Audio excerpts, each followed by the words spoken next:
Once upon a time, in a very, very quiet village, so quiet that even the goats whispered, there lived a boy named Max. Max loved only three things in life: football, football, and yes, football again. If there were a football-flavored ice cream, Max would probably eat that too.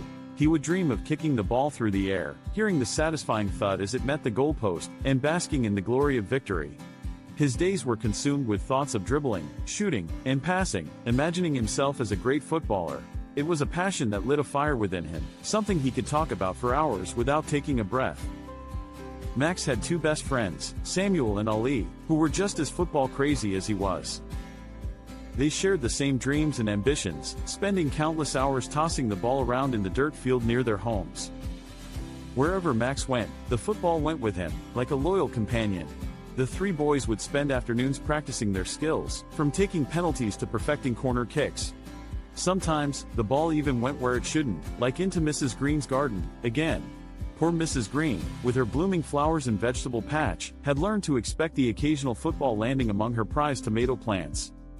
As time passed, their little group began to grow. Soon, more friends and relatives joined them in their shared passion for football.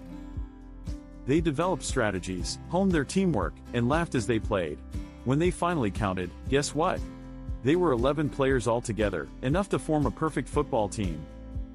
It was like destiny had kicked the ball straight to them, perfectly aligning their shared love for the game. In their village, there was a football stadium that stood proudly in the center of town. Every month, a big football competition was held there, inviting players from near and far. The atmosphere was electric as players came running, shouting, and sometimes tripping over their own shoelaces. Everyone was eager to showcase their skills and claim the title of champion. The matches were fierce, filled with laughter, teamwork, and, occasionally, a few spilled drinks in the stands. It was the highlight of the month, and you could feel the excitement growing as the event approached. This month, Max and his team decided, this is our time. With determination in their hearts, they practiced every day, running, passing, shooting, and even missing the goal, a lot. Max had been chosen as the team captain, and this made him walk around like a superstar, standing tall, chest out, and even strutting a little while brushing his teeth. He felt a sense of responsibility to inspire his friends, to lead them to victory, and to prove that they could achieve their dreams together. Finally, the day of competition arrived. The sun shone brightly, and the crowd filled the stadium, cheering loudly. You could hear their excitement echoing for miles. Max and his team felt a rush of adrenaline as they stepped onto the field, their hearts beating in sync with the rhythm of the crowd. They played with a fiery passion, and everyone was shocked, even the referee blinked twice. The way they passed the ball was like a synchronized dance, each player knowing where the other would be without even having to look. It was a beautiful sight. One by one, they defeated all the other teams with their impressive skills and unwavering spirit. Match after match, they rallied together, celebrating their victories with high fives and cheers. The energy was infectious, and the crowd loved every moment, roaring with excitement as the underdogs shined. With each game, they grew stronger, more determined, and more confident in themselves. And now, only the champion team stood in their way. The final match was intense. Players were tired, shoes were dusty, and hearts were beating faster than a sprint to the goal. Everyone could feel the pressure, the weight of the moment. The whistle blew to start the match, and it was a battle from the beginning. Passes were made, tackles flew, and the ball danced back and forth between both teams like it was caught in a whirlwind.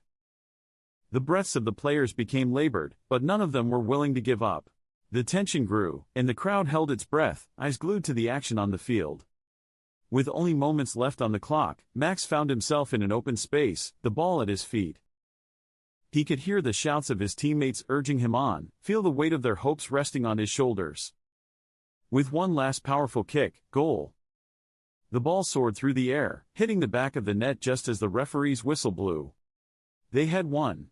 By just a tiny bit. The stadium erupted into cheers, the sound overwhelming and joyous. The team jumped with joy, hugging and celebrating together. Max nearly forgot how to walk because he was smiling so much. As the confetti fell, they proudly lifted the championship prize high above their heads, feeling like true football heroes. The quiet village had transformed into a place full of cheers, goals, and unforgettable football magic.